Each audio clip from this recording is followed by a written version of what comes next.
kita nih Bagito yang dimanajerin sama dia sama sekali nggak tahu. Berarti lu waktu ikut ke Singapura juga udah ngobat. Udah. Wasallah. Jadi begitu pertama kali kalau Mas saya kan tuh apa namanya? Kalau nggak ngetop gua gimang lu.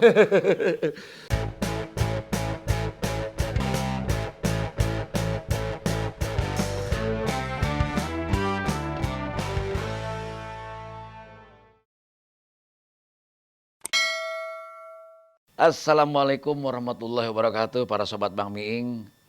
Saya sudah bertemu dengan beberapa tamu. Bang Miing punya cerita. Tapi kali ini betul-betul yang saya sangat bahagia banget. Kenapa bahagianya?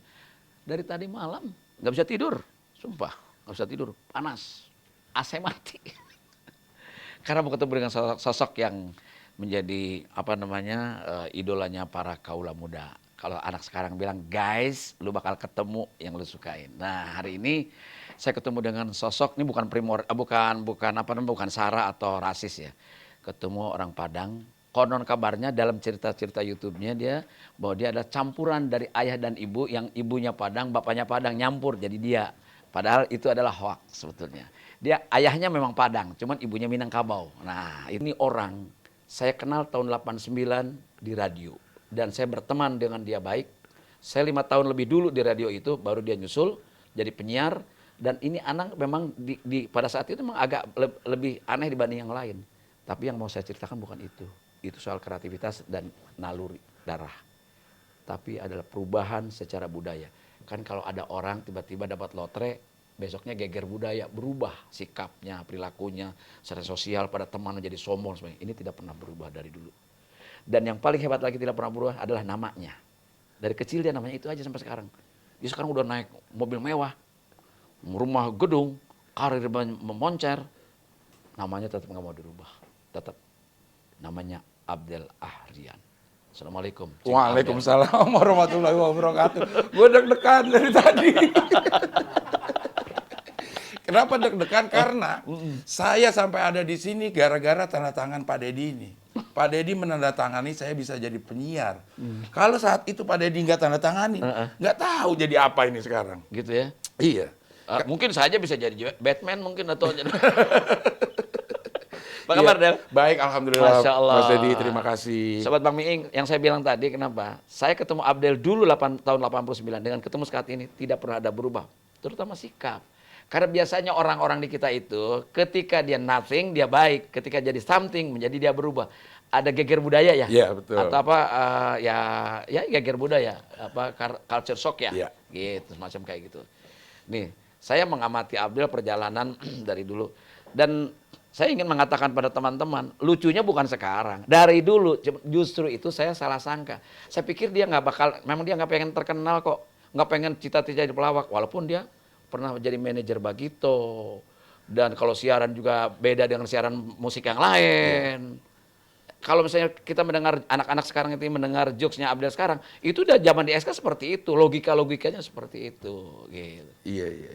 Dulu saya itu termasuk penyiar yang paling lambat on air-nya, Pak. Kalau masih ingat ya. Iya. Kan barengannya tuh Diba, Sigit, saya. Daniel Duluan setahun. Dan Iman. Iya. Jadi kan agak ribet juga jadi penyiar karena ada trainingnya 6 bulan. Betul. Kita harus ke Guntur dulu di screening Betul. segala macam. Nah si Diba sama Sigit udah dapat siaran nih, Pak. Saya belum, masih siaran sendiri aja. Didengerinnya bukan di frekuensi, di kaset jadinya. Lo belum Del, rekaman lagi. Aduh ampun, kalau si Diba masih Sigit udah siaran. Kok gue belum gitu. Dan dulu itu saya selalu di-storyin kaset sama Abdel atau sama penyiar lain. Iya. Mas, udah saya dengerin. Di sebelah tempat duduk saya ada tip. Iya. Ceklek. Termasuk Eko Patrio. Iya. Ceklek. 1 menit, 2 menit. Ceklek. Del, naik ke atas. Rubah. Enggak gitu ngomongnya. Itu bisa begitu dulu. Iya. Artinya bukan sok-sok kuasa, tapi kita ingin menghasilkan yang terbaik. Dan terbukti kita menghasilkan orang-orang yang hebat saat ini. Alhamdulillah. Dan saya ikut bangga. Ini kegiatan lagi COVID ini. Banyak bentrok nih antara bengong sama nganggur. Oh. Sulit mana yang harus didahulukan gitu loh Pak Deddy. Kalau saya sih memang walaupun pandemi gini memang jadwal tuh kalender tuh penuh. Padat penuh. Saya bolongin sendiri. dari pagi Bolong deh. dia. Dari pagi. Saya itu betul-betul selalu sibuk dengan urusan jadwal. Kadang-kadang orang telepon ini, telepon itu jadwal. Nah, telepon ini kan minta sumbangan. Iya. Jadi ini ngurusin jadwal itu, Del. Kenapa, Del? Ngurusin jadwal nganggur nggak boleh kesiangan. Benar. Masa kalau nganggur aja kesiangan? Kesiangan, apalagi kerja. Iya, Wah. bikin malu. Apa kata tetangga?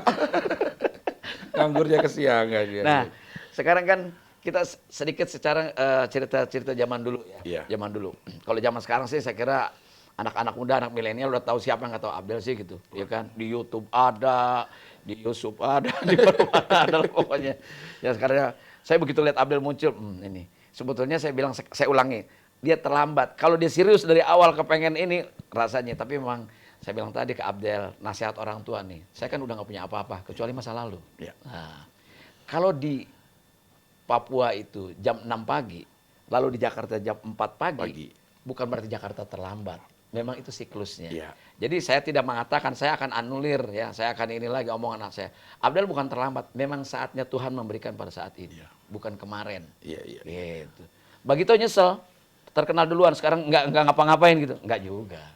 Kan udah kasih nikmat Betul. duluan. Jadi Iya, iya. begitulah kehidupan manusia. Nah, Del, itu Abdel selesai di SK tahun berapa? Karena saya udah nggak di situ kan. Pas pindah Masih ikut Manggarai? ikut Manggarai itu 1,5 tahun lah.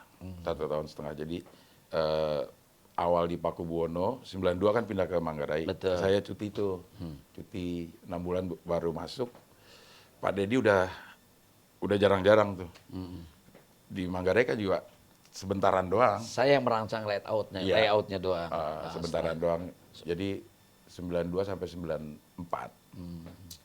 94 terus nggak tahu gimana ketemunya, akhirnya saya ke Studio 2001. Udah baso kan waktu itu, 94 udah baso. Iya, 94 udah baso. Terus ke Studio 2001 Pak Aang. Ya. Pak Aang. Sama Mas Dedet sama Diba. Kuliah udah hampir selesai. Kuliah udah hampir selesai, datang tuh. Del, lu mau nggak jadi manajer Bagito? Gitu.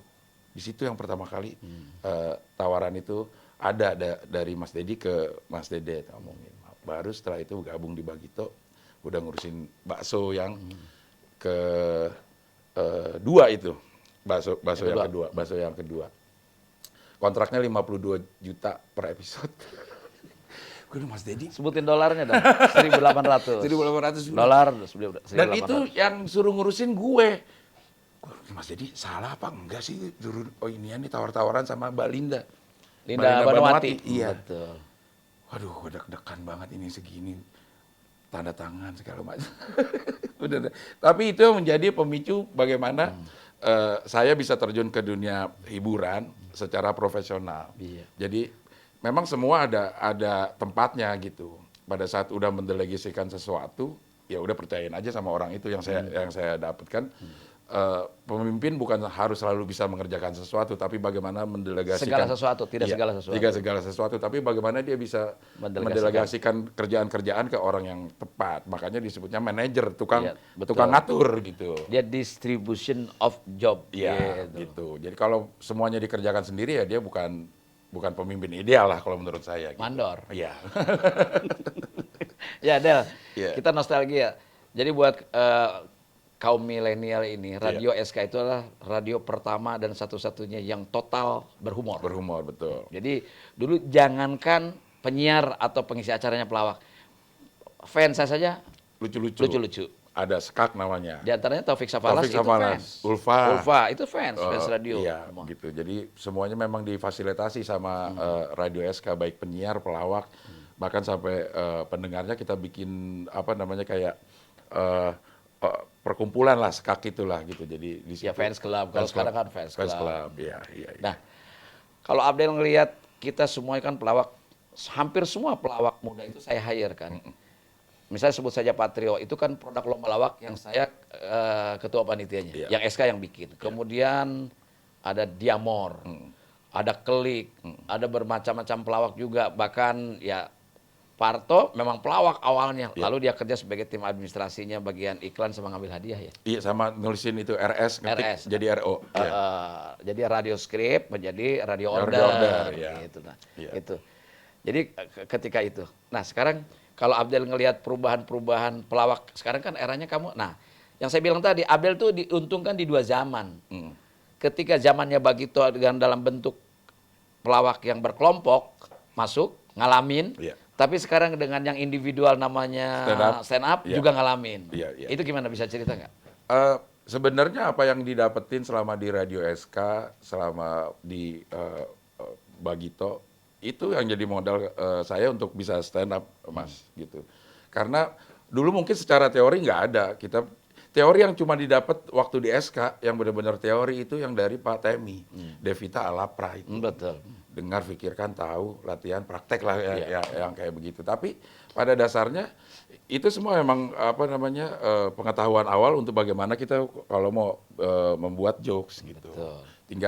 Tinggal sedikit ada angle-nya aja yang dirubah. Tapi dasar-dasar komedi itu ya didapat di SK, di Bagito, di lingkungan yang seperti itu. Gitu. Sama teori-teori sama kalau orang komunikasi atau orang jurnalistik itu 5W1H itu. Iya, itu dulu. Jadi teori-teori bagaimana jadi penyiar. Tapi memang Mas Temi almarhum ya, ini dengan segala itu guru kita semua. Betul. Beliau adalah seorang konsultan pakar radio, dia juga ada yang membidani warung kopi Prambors pada saat itu, Dono Kasini Undur Nano dan Badil adalah dia yang juga membuat radio Prambors menjadi moncer dan sebagainya, termasuk konsultan Radio SK. Dan cikal bakalnya dia yang meng-hire saya pertama sebelum Bagito dan seterusnya. Ketika saya ada di situ, maka pelawak kumpul di situ. Iya. Nah maksudnya saya biar Abdel ngasih gambaran ke teman-teman muda yang tidak tahu tentang sejarah masa lalu lah paling tidak. Kan normal mereka baru 20 tahun yang lalu lahir. Iya. Sementara kita itu 20 tahun yang lalu off. Gitu. Iya. Itu perbedaannya pelawak yang dalam pengertian berkelompok kita dengan yang sekarang ini loh. Secara esensinya gitu loh. Sebenarnya esensinya cuman pada saat kita ngelawak grup lah istilahnya gitu. Ngelawak grup itu ada pembagian-pembagian, kalau misalnya di stand up itu ada premis, ada setup, ada punchline gitu ya. Satu jokes itu terdiri dari 3 ini sebenarnya gitu. Premis itu adalah tema yang kita mau angkat. Terus setup itu adalah cara kita menggiring orang ke satu tempat. Punchline-nya itu cara kita ninggalin orang dengan ketawa. Nah itu kan kalau di grup dibagi-bagi. Misalnya di Bagito gitu. Premis dan setup itu akan dibawakan oleh Pak Didin gitu. Punchline-nya akan selalu ada di Unang dan Miing. Bagus kalau Pak Didin juga bisa ngeluarin punchline. Tapi bukan kewajiban Pak Didin dalam sebuah grup untuk memberikan punchline. Bahkan kesediaan salah satu orang dalam grup untuk terlihat tidak lucu supaya sebagai produk lucu itu keberhasilan sebuah grup kalau menurut saya itu gitu. Ada kelogoan seorang anggota grup untuk terlihat tidak lucu. Cahyono misalnya. Cahyono kan lucu sebenarnya gitu. Tapi dia mau bertindak sebagai orang yang lucu agar Jojon bisa Harus ngangon. iya gitu. Harus ngumpan. Dan Jadi gitu kan Didin biasanya. Nah, itu jadi punchline di Unang dan Miing, dan itu terus terjaga, patron itu terus terjaga selama ada grup lawak gitu. Nah, begitu jadi stand up comedy itu tugas 3 orang tuh disatuin. Jadi satu. Disatuin gitu. Terus perbedaannya juga misalnya pada saat membahas hansip ya. Misalnya hansip. Nah, pada grup lawak itu akan ada yang menjadi hansip. Ada yang menjadi hansip, ada yang menjadi Pak RT-nya, ada yang menjadi Pak Pemda. Pak Pemda setempat. Ceritain dong Pak Pemda. yang bisa ketawa cuma Abdel. Abdel kalau dengar Pak Pemda bisa sampai nangis sih. Jadi ada satu ini namanya sekarang tuh impersonate, Pak. Impersonate.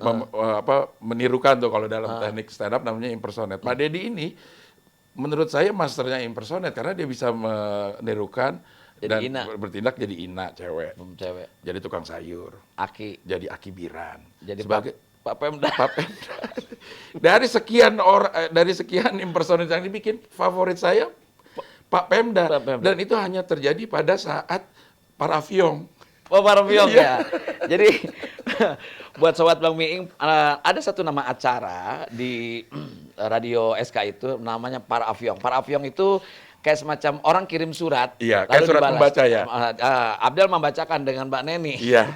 Itu dia fans radio itu menulis surat. Kalau dulu kan belum ada WA. Benar, ya. Betul-betul pakai surat atau pakai kartu pos kan. Iya, betul. Par avion itu kan bahasa Perancis ya. Lewat udara Lewat artinya. udara kan Iya. itu. Jadi kalau dulu kan kalau lihat di amplop ada tulisannya par avion. Ya. Nah itulah dikirimlah ke sana, ke ini Abdel membacakan surat itu gitu. Jadi kalau misalnya ada hal-hal yang administratif mengenai kebijakan radio akan muncul Pak Pemda setempat. Pak Pemda setempat memberikan jawaban. Yang saya tirukan adalah Gubernur DKI. Iya. Namanya almarhum Bapak Jenderal Suprapto. Iya. Wah, pada saat itu pembersihan beca di Jakarta. Iya. Saudara-saudara. Iya. Iya, jadi gitu. Kebijakan Pemda setempat ini adalah dalam rangka untuk membersihkan dan memanusiawikan manusia. Iya. Maka untuk kita akan rumpunkan. Wah. Oh, beca, iya. Dan itu kita dengar di radio, terus fantasi kita macam-macam, Pak. Jadi saya mau balik ke stand up comedy. Jadi stand up comedy itu kalau grup lawak itu ada divisualkan Ya. dalam bentuk peran. Ya. Kalau ini deskripsi lewat verbal. Lewat verbal. Jadi sebenarnya kalau yang saya baca-baca, dengar-dengar stand up itu bukan cuma lawak berdiri. Stand up itu adalah kita stand up berargumen terhadap sesuatu. Berargumen, stand up. Berargumen. Jadi terhadap bukan stand up itu berdiri ya. bukan berdiri. Kan jarang juga orang kalau duduk kan ngariung namanya. Iya, iya. Kendurian. Iya.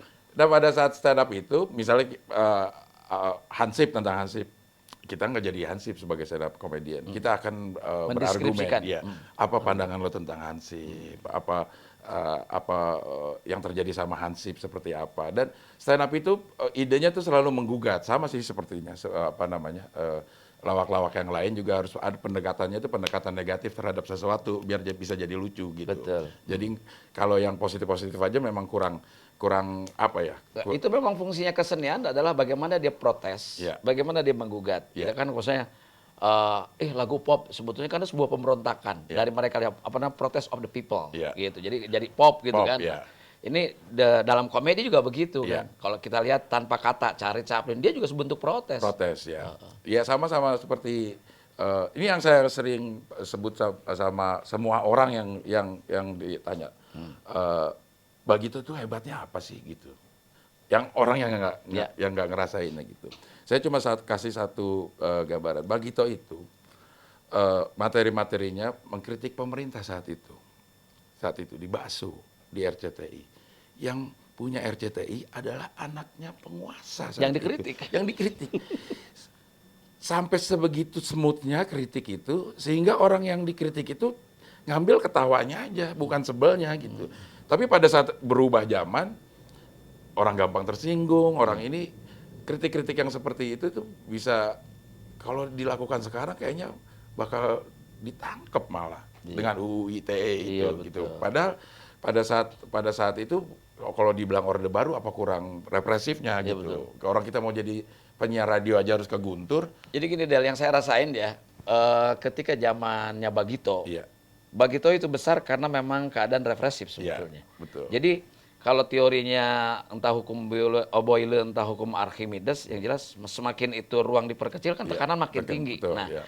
jadi kalau saya lihat, saya ngerasain waktu Bagito itu justru dia tumbuh itu dalam keadaan terjepit. Iya. Jadi Bagito muncul menjadi katarsis, Betul. menjadi sebuah ventilasi dari kepengapan. Nah, cuman maksud saya tadi kalau hubungannya stand up dengan grup ini kan berarti kan lebih berat ya jadi stand up comedy daripada grup. Sebenarnya kalau dilihat itu sangat relatif ya. Pada saat orang yang memang nggak bisa bekerja sama dalam sebuah grup, stand up akan menjadi jalan yang lebih mudah gitu. Orang stand up yang berhasil sekarang juga pada saat dia harus ngelawak ke grup belum tentu bisa juga. Betul. Belum tentu bisa juga. Jadi relatif aja. Cuma sekarang ada tempatnya buat orang yang pengen ngelawak tapi nggak punya grup lawak.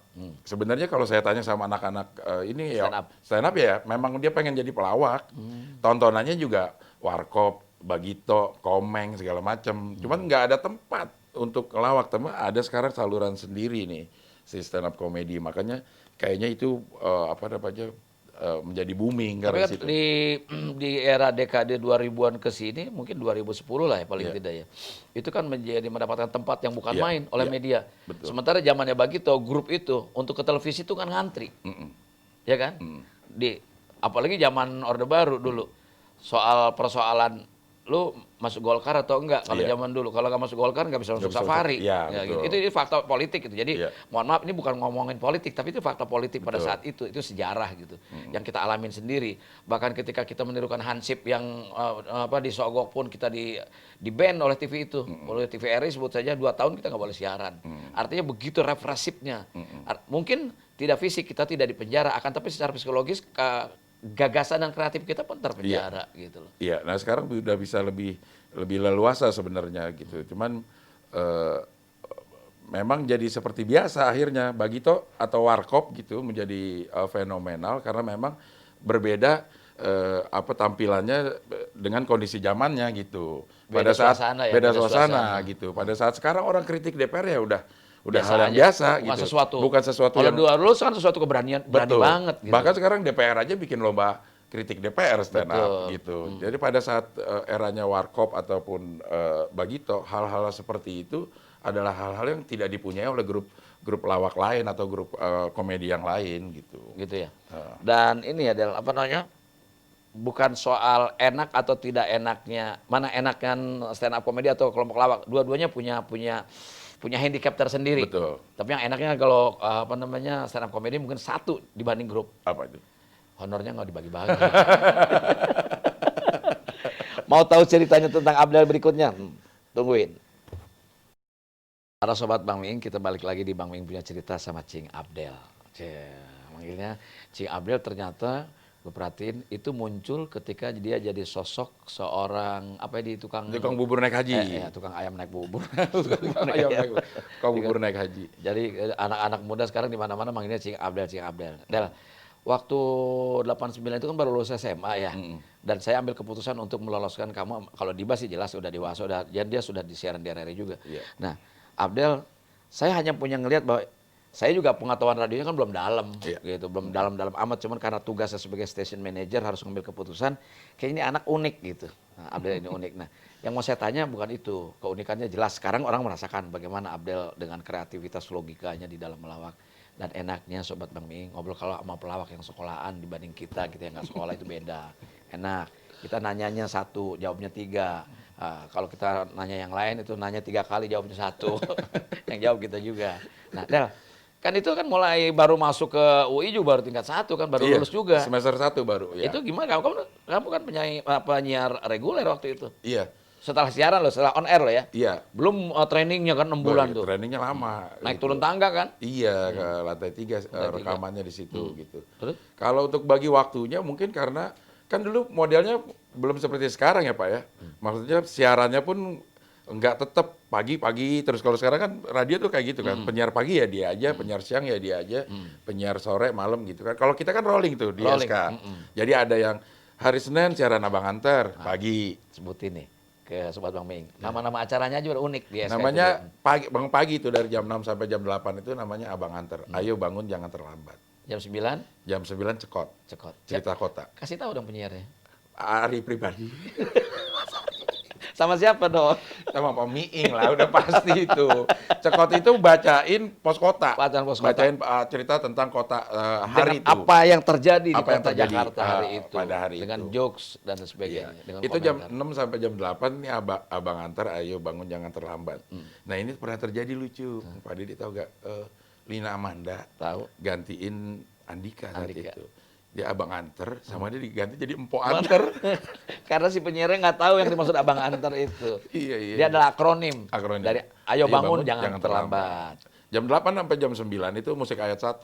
Musik ayat 1. Oh, ayat 1. Jam 9 sampai jam 10 itu cekot-cekot cerita kota. Jam 10 itu musik ayat 2 sampai jam 11. Karena semua acara dulu 1 jam 1 jam. Kecuali Abang Anter dan sekarang bisa Boboiboy. 4 jam Bisa siarannya. 4 jam. Jam 11 sampai jam 12 itu Tetes Siari. TTS. Iya, TTS. teka-teki siang hari. Teka-teki siang hari. Maksudnya itu kuis sebetulnya. iya. Kalau sekarang kuis. Maksudnya itu betapa masih bebasnya dulu ngomong Tetes Siari Tetes aja masih Siari. boleh. Sekarang mana boleh. Hah? Sekarang singkatan-singkatan yang kayak gitu di YouTube aja kalau Sebetulnya boleh. Buktinya sekarang mau kemana? Mau beli susu? Boleh ngomong beli susu. bukan tapi nggak nete. Bahkan di YouTube kalau kita nulis tete itu harus TE 3. Oh. Karena itu akan di ban sama YouTube kalau ngomong itu. Maksudnya pada saat itu pun kita nggak, Tete Siarik nggak ada apa konotasi negatif gitu. Itu jam 11 Jadi sampai ini jam juga takutnya di ban, ini menjelaskan tentang Iya, itu. Iya, iya, iya. Kalau ngomong nggak apa-apa justru Oh, di YouTube. Heran juga, May. Kalau judul nggak boleh, tapi ngomong kasar boleh. Ah, ini si YouTube ini ya. Jam 12 sampai jam 1 itu maksi, makan siang. Makan siang. Jam 1 sampai jam 2. Tetes hari itu kan jam 12 ya kalau nggak salah, kuis 11, itu kan. 11 sampai jam 12. Iya. Nah itu yang banyak dapat hadiah. Hadiah. Itu. Urusannya Parto itu. Sama Parto ngambilnya tuh. Ngambilnya sama Parto. Padahal hadiahnya jam, payung, gitu. Almenak. Almenak. Iya. Dan datang ngambil. Datang pada datang ngambil. Dan kalau cewek diintip dulu. Cakep gak Tetap nggak. Kalau gue bagian Parto. Kalau kira-kira jelek hadiahnya sama Parto dititipin. Parto. Halo Parto. Iya. Karena kita dulu sama-sama ini, sama-sama apa namanya, sama-sama berjudi antara penyiar dan pendengar. Penyiar juga dengerin suara kita doang. Kita juga dengerin suara penyiar doang lewat pendengar lewat telepon. Iya. Jadi ada satpamnya dulu yang screening. Iya. Dan betul itu, ketika saya menjadi apa namanya kalau bahasa stand up comedy menirukan suara orang, Impersonate. ya impersonate itu saya jadi perempuan Ina, Ina yang lenjeh banget Iya, kan. betul. Itu orang Purwokerto tuh, Iya. kayak bininya dia. Itu lenjeh banget. Ada seorang ibu bawa anaknya kurang lebih anaknya SD kelas 5, kelas 6 gitu. Nangis sampai sore nungguin pengen ketemu Tante Ina. Padahal gue lagi ngobrol sama gue. Gitu. Iya. Kalau lagi pergi, tungguin aja pengen ketemu sampai kayak gitu. Jadi orang di radio itu adalah media mix yang betul-betul membangun imajinasi Iya. orang. Seperti orang baca buku lah gitu ya. Jadi orang mendengar radio itu lebih emosionalnya lebih dekat dengan penyiarnya. Iya, Nah, tadi yang kata Abdel tadi Dal, ya, apa namanya? Antara penyiar dengan pendengar itu berjudi. Iya. Begitu datang nih penyiar cantik, mau ketemu Mas Abdel, yang Mas Abdel yang mana? Dia nanya dulu nggak langsung gitu. Oh itu, ya udah deh, saya pulang ya. Berarti Abdel itu bukan seleranya dia. Iya. Demikian juga kita punya teman sama Didin berdua, nggak tahu pembantu Jepang. Ditelepon suaranya bagus, begitu datang, waduh. Aduh, sering banget itu. Nah, itulah orang radio. Datang. Gitu. Nah, Iya. nah, terus kan langsung masuk UI waktu itu kan. Iya, masuk UI di FISIP. Dan di SK itu banyak banget anak UI yang magang. Ya. Termasuk pelawaknya salah satu. Kan kalau yang grupnya Mat Solar tuh semuanya tuh apa namanya ya? Yang semua anak Mas Gati, Gati, Mat Iis, Solar, Bayu, Uut, Uut. Mamung. Setelah itu ada grup lawak yang kita sekarang jadi profesor. Heeh. Namanya Effendi Ghazali. Nah, itu pelawak di SK, di Radio SK dulu. Iya. Namanya Irma. Ikatan Remaja Membre Membre Aceh. Aceh. Iya. Nah, itu punya Effendi Ghazali itu. Ya Prof ya, Prof. Sorry, Prof. Kalau Kadal Group. Oh, Kadal Group. Iya benar. Kadal Group. Kalau Mat Solar, Mat Solar, Mas Gati, Iis, Bayu, Uut, ya, Bayu Uut. sama Mamung. Mamung. Iya. Gitu. Iya. Dan itu udah dari dulu tuh ngelawak pakai Musik. apa namanya, parodiin lagu Ya, dari tahun-tahun lawakan gitu. gaya mahasiswa lah pada saat itu. Nah, balik lagi ke Abdel nih. Itu kan kamu kuliah kan 4 tahun kalau nggak salah ya? Selesai sih 7 tahun. 7 tahun selesainya, Iya. ya, karena terganggu radio kan. Iya. Nah, ini gimana mengelola waktu sampai kamu lulus gitu? Pada saat itu kan prinsipnya kalau saya kan sebagai stage manager, silakan kuliah tapi jangan sampai mengganggu siaran. Siaran, Gitu. betul. Iya. Tapi akhirnya kan memang karena siarannya bisa apa namanya, bisa nggak sesatu waktu gitu, bisa hari ini, bisa siang, kan store ke Mas Dede tuh. Jadwal kuliah semester ini apa gitu. Jadi Mas Dedet juga yang ngatur jatah siaran supaya nggak bentrok. Dedet waktu itu redaktur ya? Kepala redaktur ya. Koordinator ya?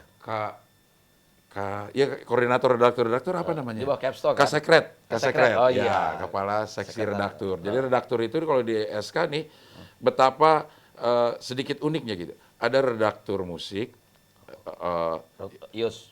Imet, iya. Redaktur humor. Iya, redaktur humor, redaktur kata. Kata. Karena kata-kata yang ada di Radio SK itu unik. Jadi saat saking uniknya radio saat itu, budaya radio gitu. Jadi ada lagu yang nggak boleh diputar lagi karena Radio Prambors sudah muter, SK nggak boleh muter.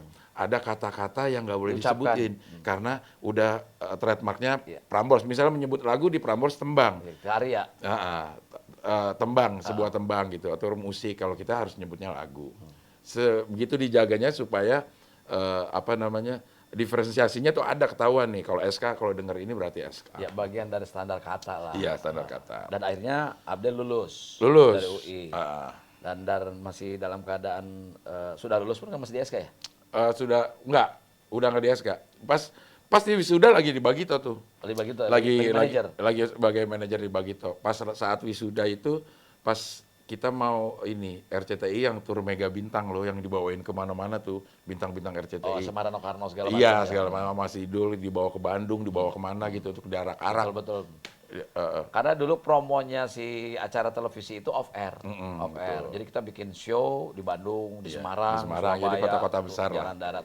Betul. Nah, Abdel udah sama kita ya? Udah. Kan dari 95 kalau sama Bagito. Kalau waktu Bagito mendapatkan penghargaan dari Asian TV Award. Sama saya dong ke Singapura. Oh, ya. Jadi kaum milenial tahu loh bahwa Abdel itu pernah ke Singapura. Nah, saya lagi narawang lagi membuka memori. Istilahnya ini kan kalau sekarang kan udah nggak pakai disket zaman dulu. Kalau gua kan masih pakai disket. Cekrek gitu. Sekarang pakai apa namanya tuh? Yang kecil? USB. Flash disk ya. Flash disk gitu. Nah, itu kan saya ngelihat Abdel dari siaran kalau dibanding dengan penyiar musik reguler itu kan paling beda dari kalimat. Dia lebih nyantai. Dan memang itu mewarnai radio humor. Penyiar tidak diwajibkan melawak pada saat itu, tapi minimal tidak serius. Yeah.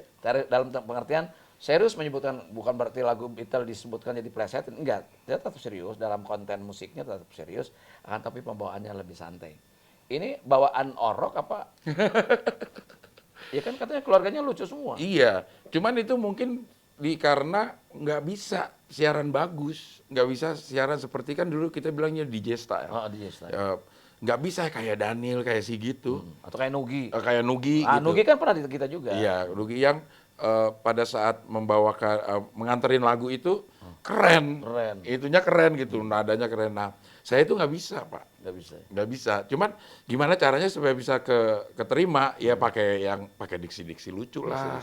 Misalnya gitu. Jadi makanya saya yakin bahwa kekurangan itu memang bisa kita gunakan pada tempatnya, bisa menjadi sebuah kelebihan sebenarnya. Betul. Ini nggak bisa nih gue DJ style, harus cari sesuatu yang bisa, paling nggak lo bisa dipakai lah di siaran. Karena pernah siaran di Boboyu, sekali siaran besoknya di drop sama Mas Dedet, masih terlalu berisik Del.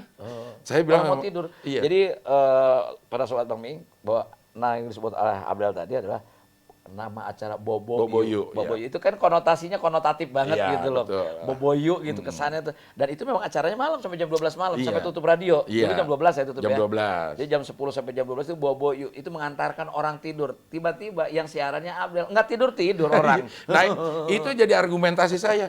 Itu kalau kita beneran bikin orang tidur pada saat kita siaran, terus yang denger siapa? Betul. Yang denger siapa gitu?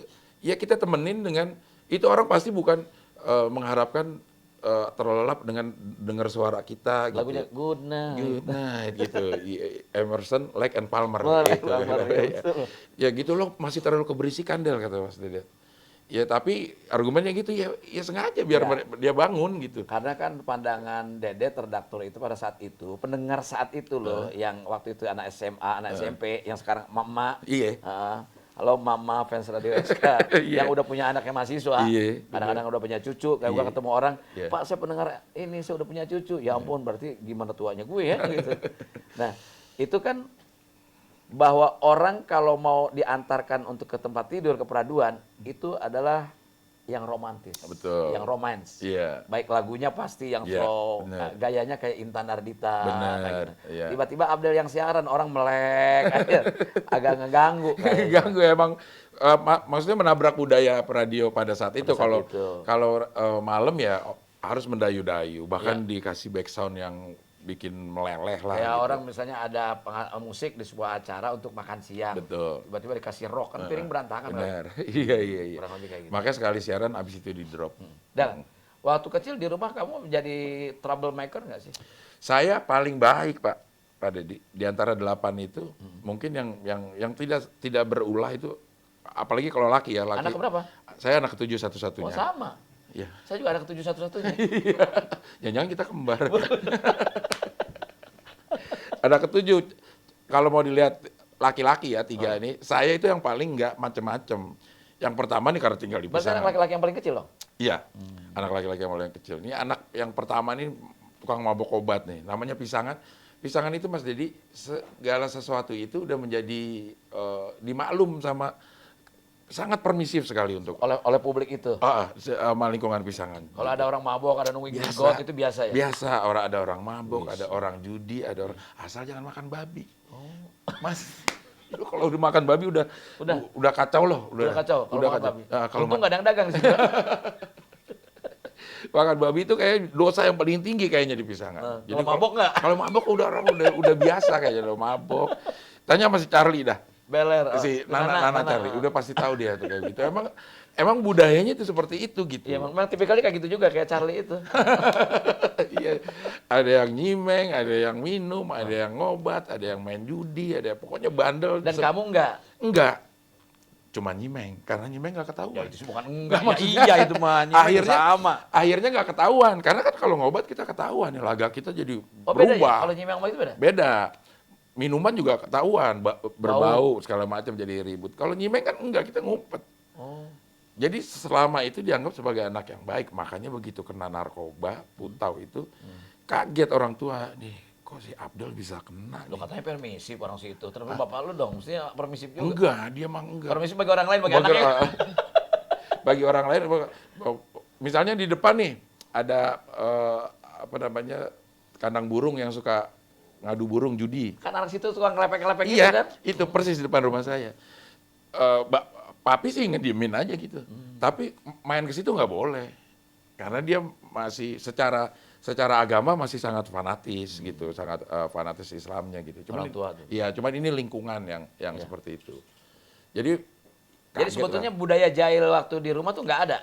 Di rumah nggak ada, tapi di Pisangan. Di luar. Di luar, di Pisangan itu jahil. kan karena memang mayoritas Betawi lah. Ya, Betawi memang orang yang lucu-lucu ngobrolnya aja. Akhirnya kamu keluar ketika dia harus kuliah ya. Kalau Betul. SMA kan masih di lingkungan, Masih seperti lingkungan itu. situ. Begitu kuliah ada interaksi dengan pihak luar, baru terbuka cakrawala itu. Benar. Nah, ketika di SK lalu pegang Bagito, apalagi sekarang, kamu kebayang nggak bahwa jahil kamu, lucu kamu itu menjadi komoditas yang dalam tanda kutip ya bisa menghasilkan seperti dalam ya dari sisi ekonomi sebut saja. Iya. Itu dulu ngebayang nggak bahwa itu adalah industri dalam tubuh kita gitu. Enggak, sangat nggak ngebayang sama sekali gitu. Kan udah sama Bagito waktu. Bagito kan punya kesadaran industri waktu itu. Iya, saatnya. Makanya mungkin yang Mas Dedi bilang Abdel terlambat itu adalah terlambat menyadari itu sebenarnya. Atau terlambat berani untuk terjun ke situ gitu. Jadi ada beberapa hal yang bikin enggak,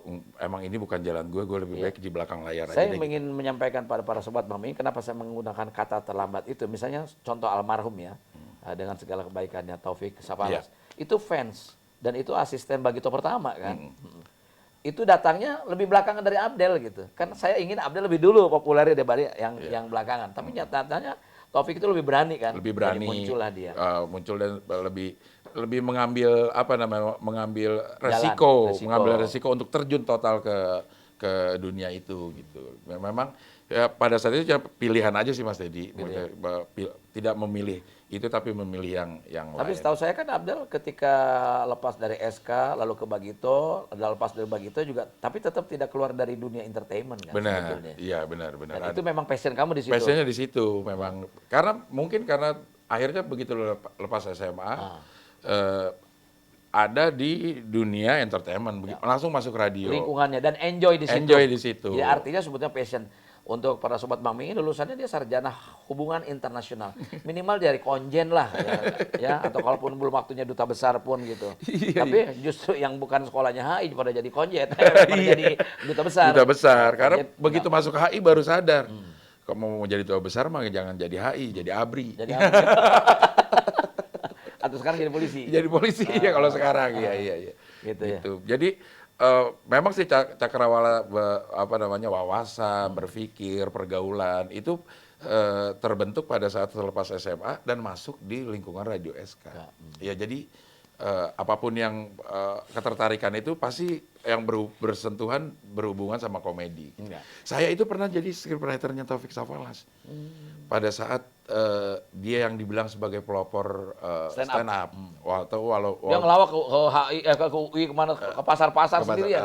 Nah itu saya scriptwriter, bahkan ada di Trans TV waktu itu dia bikin comedy club gitu. Mungkin pada saat itu pengen masukin budaya stand up ke Indonesia, tapi belum keterima dengan gaya yang stand up sekarang. Akhirnya dia jokes radio dipindahkan ke off air. Kan saat itu pada saat pengen siaran setiap acara kan kita diwajibin bikin 2 jokes. Harus nulis sendiri. Harus nulis sendiri di RS itu. Nah, anak stand up itu kan nulis sendiri sekarang. Nah, sebetulnya makanya. jadi gini, yang ingin saya sampaikan, stand up buat anak-anak milenial bukan barang baru di Indonesia. Betul. Sebetulnya.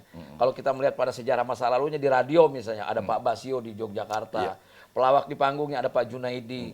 Di Indonesia ada Pepeng almarhum, ada Rahmana, kemudian ada Krisna Purwana, ada Nurul Komar bahkan sendiri. Ada Atet Jakaria, begitu banyak yang stand up. Cuma mungkin tidak terakomodir oleh media televisi. Betul. Lalu secara budaya orang Indonesia nonton lawak pertunjukan itu gerombolan grup, rame-rame. masih grup Ada Sri gitu. Mulat, ada Kuartet Jaya 4 orang, ada S Bagio 4 orang, rata-rata 4 orang loh. Iya. Kelompok lawak itu. Nah, Abdel setelah berjalan ke sini menghadapi dunia yang sudah berubah. Iya. Nah, kamu cara adaptasinya baik itu ke dunia digital maupun ke dunia stand up comedy. Ini kan sebuah perubahan yang harus kita tinggalkan. Kayak saya juga kan bukan, ya, cuma diuntungkannya sama. Saya mengalami zaman analog dan zaman digital walaupun tidak sepiawai anak kita, anak saya maksudnya gitu ya. Nah, tapi saya masih tetap harus main dalam gelombang ini kan. Gitu. Nah, Abdel menghadapi perubahan ketika berangkat dari situ, ya untungkannya Abdel kan belum pernah punya grup lawak kan. Iya, palingan sama Temon lah, sama Mudi. Sama Temon, Iya, itu juga grup sama juga grup. Iya. Menyamakan persepsi, sama menyamakan, menyocokkan waktu nyimeng gitu kan. Gimana Del? Karena mungkin ya kalau masuk ke dunia stand up itu harusnya semua penyiar radio SK bisa jadi stand up comedian. Karena pada saat mereka di training, pada saat mereka siaran, itu mereka dilatih untuk nulis sebuah jokes yang nggak boleh ada di 365 mati ketawa cara Rusia yang udah ada di buku-buku. Kita harus bikin jokes original. Kayak gitu. Nah, itu udah dilatih pada saat kita ada juga yang di laminating, jokes ada. yang udah dibuat dari American Jokes yang diterjemahkan oleh kita, lalu di laminating. Jadi setiap penyiar walaupun dia bukan pelawak dia baca itu. Dan itu tidak boleh dibawakan pada saat kita siaran. Ya, karena udah ada tersebar gitu. Jadi kita dipaksa bikin jokes sendiri, mau modifikasi mau ngambil temanya aja atau mau ngambil suasananya aja. Sekarang juga di YouTube kan banyak anekdot Iya. yang divisualkan. Benar. Jadi bahan-bahan kita zaman dulu sekarang mau ngelawak bingung, wih udah diabawan semua. Iya. Hampir semuanya masyarakat udah tahu, Iya. jokesnya sudah. Jadi kalau Abdel bilang tadi mengatakan bahwa kalaupun dia satir ataupun dia kritis bukan sesuatu lagi. Ibaratnya kalau zaman dulu kita ada jarum jatuh pun kedengeran. Karena nggak ada yang berani berisik. Benar. Kalau sekarang ibarat berteriak di pinggir pantai, berebut sama ombak suaranya. Betul. Nah, ini sekarang. Jadi kalau dulu kita ngeritik, bahkan begitu berurusan dengan presiden gitu, itu sesuatu yang menaikkan dia kelasnya dan lain sebagainya. Kalau sekarang sih biasa aja, tukang beca aja maki-maki polisi banyak kok gitu loh. Jadi ini suatu perubahan zaman yang sangat liberal menurut saya gitu. Nah, cuman enaknya Del, kalau zaman dulu, terserah kamu tapi pikiran sekarang.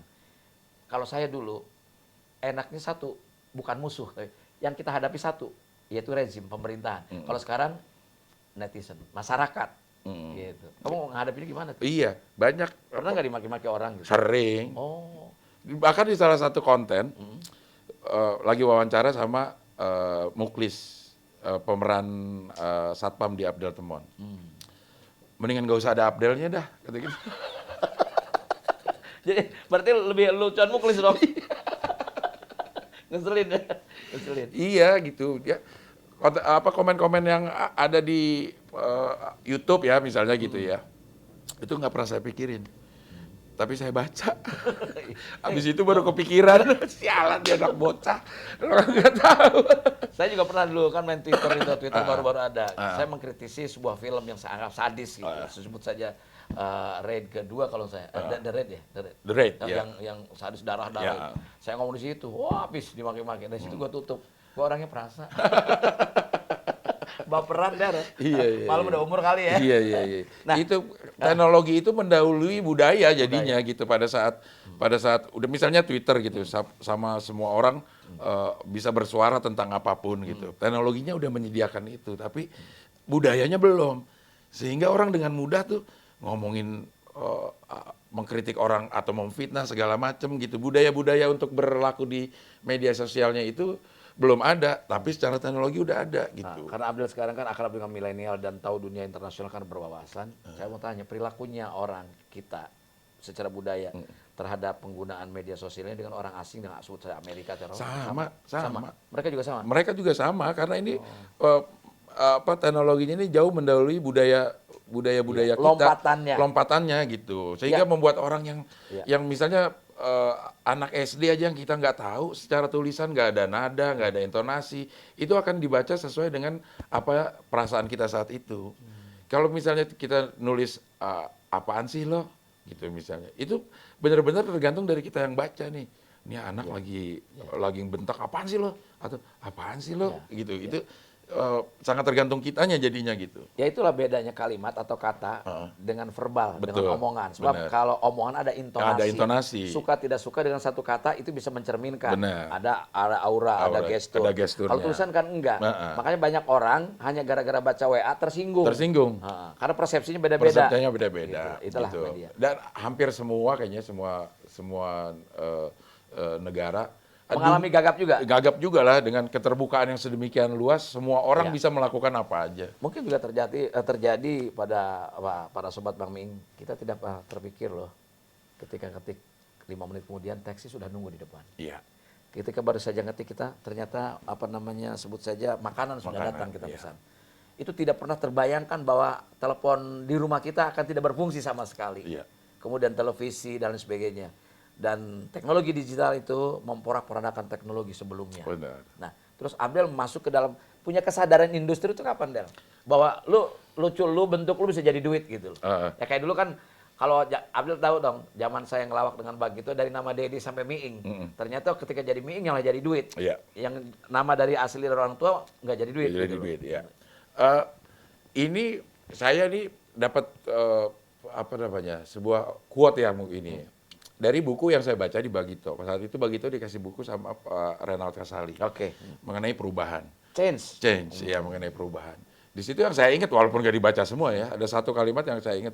Barang siapa yang tidak mengikuti perubahan, dia akan ditinggal oleh perubahan itu sendiri. Iya, betul. Gitu. Jadi pada saat ada sesuatu yang berubah, apalagi ini skalanya udah global, lo nggak bisa sok-sokan untuk tetap diem dengan idealisme lo. Atau kecuali itu memang jalan yang lo pilih. Atau dengan di zona nyamannya dia. Atau memang itu yang lo pilih, lo bisa terasing dengan idealisme lo sendiri. Kalau lo nyaman di situ ya sok. Betul. Tapi ada konsekuensinya, ada resikonya segala macam gitu. Dan kalau mau ya lo ikut, lo harus beradaptif. Betul. Makanya saya percaya banget tuh Mas, di zaman sekarang itu kompetisi itu sebenarnya udah nggak ada lagi. Itu hanya ada di olahraga. Di kehidupan yang lain, di bisnis segala macam itu udah perlu kolaborasi. Udah perlu kolaborasi. Kita hanya bisa berkompetisi dengan kompetisi masih ada di partai politik. Iya, kecuali olahraga dan partai politik. Tapi di luar itu mereka kolaborasi loh. Kolaborasi ya.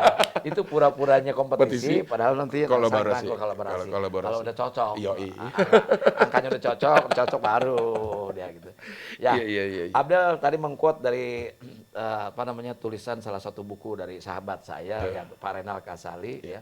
Karena pada saat itu bayangkan Bagito tuh sudah bergaul dengan Renald Kasali, dengan Hermawan Kartajaya, dengan Gede Prama, dan dengan para pemikir, para seminari yang betul-betul. Kenapa? Karena merasa saya Didin Unang memang orang yang bukan memiliki portofolio akademik. Maka untuk itu terus harus belajar. Dan apa yang dibilang sama Abdel tadi persis kita lakukan. Dunia ini tidak ada yang abadi, kecuali itu perubahan itu sendiri. Gitu. Ntar kita balik lagi ya. Para sobat Bang Miing, balik lagi dengan Bang Miing punya cerita. Seru ya kalau sama Abdel. Dan ini satu episode yang nggak pakai pertanyaan kayak wawancara sama orang. Sebab bingung mau nanya sama Abdel, nggak usah nanya sama dia ini. Tapi paling tidak banyak inspirasi yang kita dapatkan dari seorang Abdel Ahrian yang dimana sekarang sosok yang menjadi idola bagi anak-anak, terutama menjadi inspirasi bagi para stand up comedy yang junior yang ingin juga seperti dia. Seperti zaman dulu boleh tanya Abdel mungkin hampir anak-anak pemuda kelompok lawak yang ingin seperti Bagito dulu. Betul. Nah, ingin sekarang seperti Abdel, ingin seperti Panji, ya, ingin seperti Radit mungkin dan sebagainya. Saya kira bagus, banyak inspirasi. Nah, Del, kita ngacak aja balik lagi. Aku sih tertarik sama persoalan narkoba karena jujur aja, saya juga merasa dibohongi sama Abdel. Ini kalau bahasa sekarang dihoakin gitu loh. Dia ngakunya di YouTube sekarang buat mereka obat. Kita nih Bagito yang dimanajerin sama dia sama sekali nggak tahu. Berarti lu waktu ikut ke Singapura juga udah ngobat. Udah. Wasallah. Jadi begitu pertama kali kalau Mas saya kan tuh apa namanya? Kalau nggak ngetop gua gimbang. Bahkan saya tuh kasih apa namanya ketikan saya ketik sendiri, saya kasih ke Mas Dedi, ke Mas Didi, Mas Unang tentang bahaya putau. Mungkin nggak sadar waktu itu ya. Pada saat itu saya Oh udah pernah, aku ingat. ya, Pernah. Nih ada nih barang yang mau masuk nih. Barang yang mau masuk setelah zamannya Inex. Zamannya Kamu udah konsumsi belum itu? udah dan udah tahu. Mau hujan ya? Bukan, ini pesawat karena ini memang dekat Halim. Loh. Halim 9 bulan. Siapa? Dan itu pesawat anak-anak gua tadi suruh dicuci. Cari supir jangan yang kayak gitu dong. Kalau cuci yang pakai jalan-jalan begitu. Itu yang satu lagi. Oh, satu lagi. Oh. Ternyata Abdul selain punya pesawat telepon, punya pesawat terbang juga. Lanjut, Del. Iya, udah itu Mas. 94 itu saya masuk 95. 94-94-an ini saya udah aktif mulai pakai putau lah pada saat itu. Jadi honor dari Bagito tuh pakai itu? Habis. Di Bagito itu menurut saya pekerjaan udah paling enak karena tinggal napas doang semua diganti. Mau mobil dikasih, tol diganti, bensin diganti. Lo mau jalan kemana ada uangnya, segala macem. Dasi dikasih, Dikasih. pakaian dibeliin, semuanya udah tinggal jalan, tinggal napas semuanya jadi gitu asal kerjanya benar gitu. Jadi uang utuh nih, Uang gaji, uang segala macam itu utuh. Nah itu yang dipakai buat apa namanya obat. Mutau lah gitu. Sampai akhirnya pada saat ke Singapura, ini titik kan setelah beberapa Bagito itu setiap minggu pasti keluar kota karena off airnya tuh selalu ada dan selalu lewat apa namanya pesawat. Bagito itu sama makanya tadi waktu datang di sini jam berapa sama Mas Dedi tanya tuh orang jam 10. Oh, timnya datang jam 8 udah siap-siap. Ya itu mah sekarang. Dulu gue mah kalau dapet job, gue sehari lebih dulu ke tempatnya. Ini mah baru 2 jam gitu. Jadi Bagito itu kalau manggung tanggal 10, tanggal 9 saya udah berangkat ke tempatnya kalau di luar kota gitu untuk mempersiapkan segala sesuatu. Kelemahannya Bagito satu, anak milenial nggak tahu. Bahkan tadi aja bingung loh, jam 10 kok jam 8 udah emang begitu, udah terbentuk apa namanya, udah terbentuk budayanya gitu. Pada saat gue, bahkan gue sehari sebelumnya udah advance ke sana ke survei segala macam, ngumpulin bahan segala, cek sound segala macam, pokoknya udah di apa namanya, udah dipersiapkan lah gitu. Pada saat ke Singapura yang terima award dari Asia Television Award itu, saya udah make tuh. Bawa barang tuh? Bawa. Kok di imigrasi, di custom, di apa namanya? Kan nggak ketahuan. Kalau kita kantongin mah itu nggak ketahuan, Mas. Bea cukai kan biasanya nggak deteksi, nggak ketahuan. Nggak ketahuan loh guys. Tapi sekarang udah banyak anjing. Waktu itu belum pakai anjing ya? Belum kayaknya. Oh, masih kucing, jadi pendek dia. Jadi begitu Daniel tuh kasih tahu. Daniel Iman. Del, lo kalau ke Singapura atau Malaysia, lo bawa 2 gram. Daniel juga pakai. Daniel nyimeng dulu.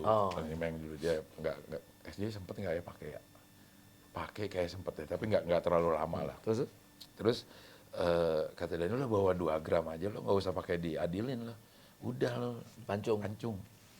Pokoknya lo menguasai 2 gram lebih dadah itu waktu di Malaysia itu namanya dadah sama itu. Deg-degan itu Mas. Deg-degan. Waduh, gimana caranya ya gitu. Pikiran tololnya adalah itu bukan lo harusnya berhenti Del gitu kan. Ya udah kalau pikiran tololnya adalah gimana gue cari kerja yang gampang mutaunya gitu. dapat tawaran di Taman Ria pada saat itu. Taman Ria pada saat itu. Terus makanya saya ke ruangannya Mas Dedi bilang bahwa pengen ngundurin diri. Tapi alasan utamanya adalah supaya gampang mutau. Sebegitu dahsyatnya. Dan pendek bener pikiran tuh ya. Iya, maksudnya sedikit dahsyatnya si mutau itu merusak. Tolong ceritakan ke saya, ingetin ketika kamu mundur. Saya ingat betul dia masuk ke ruangan saya. Iya, Nah, ruangan saya dengan ruangan abu-abu merah. iya betul. Itu kamu ngomong mundur. Saya ingat betul. Iya, Tapi saya lupa alasannya apa. Alasannya saya Alasan bohongnya ke gue gitu apa loh. ya bohongnya? Ada tawaran yang menarik? Kan Abdel udah bilang tadi kerja mau begitu tuh enak banget. Iya. Apa ya waktu itu ya? Nah ini susahnya. Kalau ngebohong kita harus ingat-ingat. Kalau jujur kan kita bisa ngomong ya. Lupa lagi ngebohong apa waktu itu. Tapi jelas mundur aja. Tapi yang jelas mundur aja. Jadi ketika mundur pun kamu dalam pengaruh obat. Dalam pengaruh obat gitu. Jadi sebegitu dahsyatnya si Putau ini merusak. Itu salah satu yang menjadi pertimbangan saya untuk nggak mau tampil di depan Mas Edi. Karena kalau ntar udah ngetop susah make. Oh, jadi memang kekeh bahwa pikiran kamu saat itu dikuasai oleh Putau ini forever. Iya. Gitu. Pikirannya begitu. Pikirannya kayak Nggak gitu. boleh berhenti. Nggak Karena boleh berhenti. kenikmatannya. Kenikmatan yang luar biasa. Jadi mengalahkan kenikmatan posisi jabatan atau apapun gitu.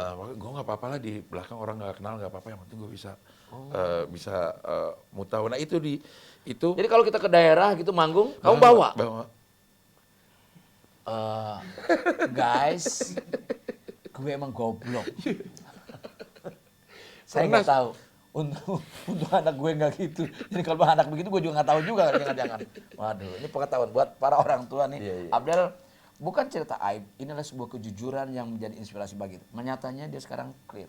And clean, bersih. Bersih ya. Lanjutin Del. Satu-satunya saya mungkin makanya yang dibilang keluarga tuh sampai kaget ngelihat bahwa saya pakai putau gitu. Karena kebisaan saya membuat skenario supaya saya tetap nggak ketahuan.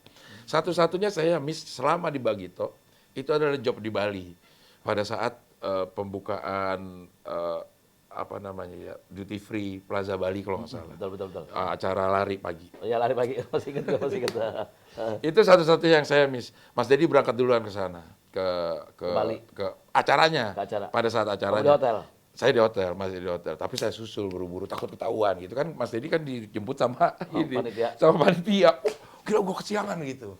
Tapi saya ke sana Mas Dedi nggak sadar bahwa Mas Dedi duluan datangnya. Ya gitu. karena kita konsentrasi di materi. Kan harusnya kamu yang guide saya dong. Iya, kan yang jemput beda mobilnya, beda mobil. Tapi kan saya sehari sebelumnya udah kasih materi segala macam, udah briefing segala macam. Jadi memang buat para sobat Bang Miing, Abdel ini fungsinya adalah bukan hanya sekedar sebagai manajer yang atur kontrak atau atur jadwal, bahkan pakaian pun. Iya. Rasanya sih pada saat itu manajemen yang paling mungkin dalam tanda kutip rapi kita kali ya. Iya, betul. Paling profesional gitu. Iya. Abdel itu di siang hari udah nge-brief kita bahwa materinya ini mas, ini, oke. Lalu kita diserap oleh 3 orang itu, lalu tanpa Abdel pun sudah bisa. Cuman kalau ada dia, hati itu lebih enak gitu. Mas, ada ini mas, ada ini. Nah, informasi di depan tuh selalu berkembang kayak gitu. Nah terus saya nggak sadar bahwa kamu tuh nggak ikut kan di belakang Ikut di Sul. belakang, gitu. Itu dalam posisi memang make dulu. Pakai dulu, malamnya jadi agak kesiangan bangunnya. Itu satu-satunya miss. Sama satu lagi. Ini bukan miss yang masalah itu. Ini masalah nih betapa detailnya Bagito atau Mas Dedi pada saat itu. Ini masalah teknis banget yang menurut gua. Aduh, Mas Dedi ini keterlaluan perfeksionisnya gitu. Ada satu acara Mike Mas Dedi itu begini nih, ngek gitu.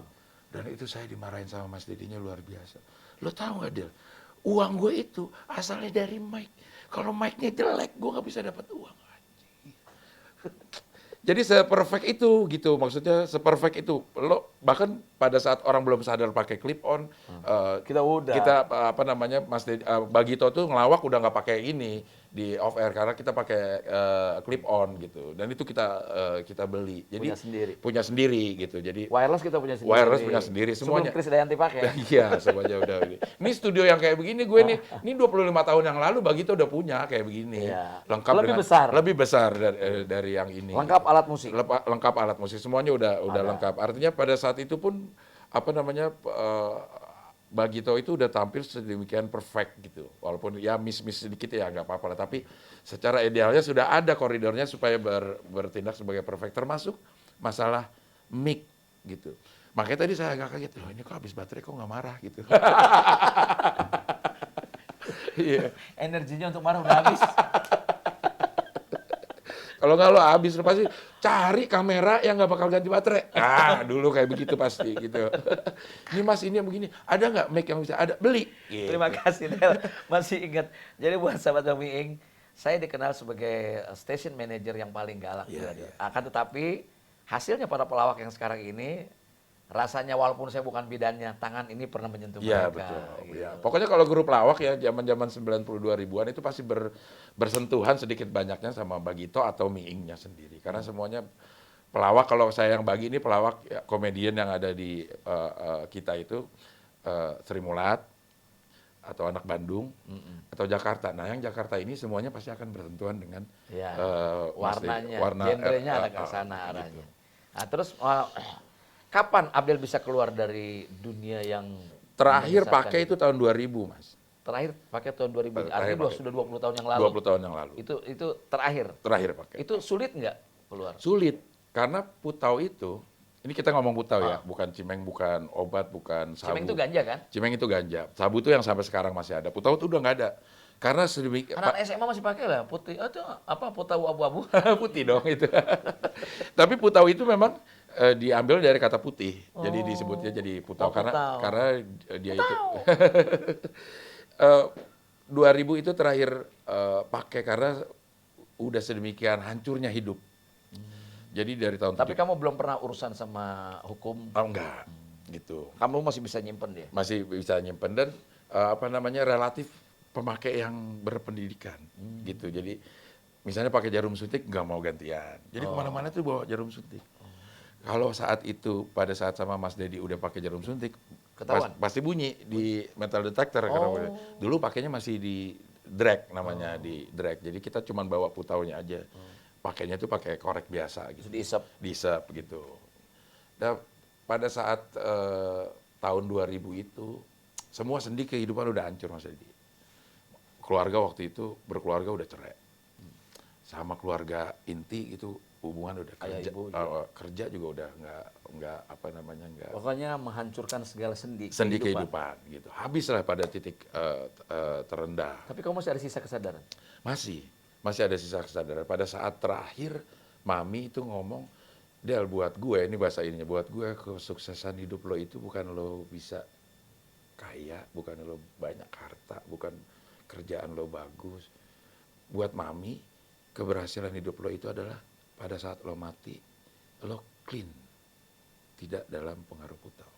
Jadi sesederhana itu apa namanya tingkat keberhasilan saya sebagai anak di mata Mami gitu.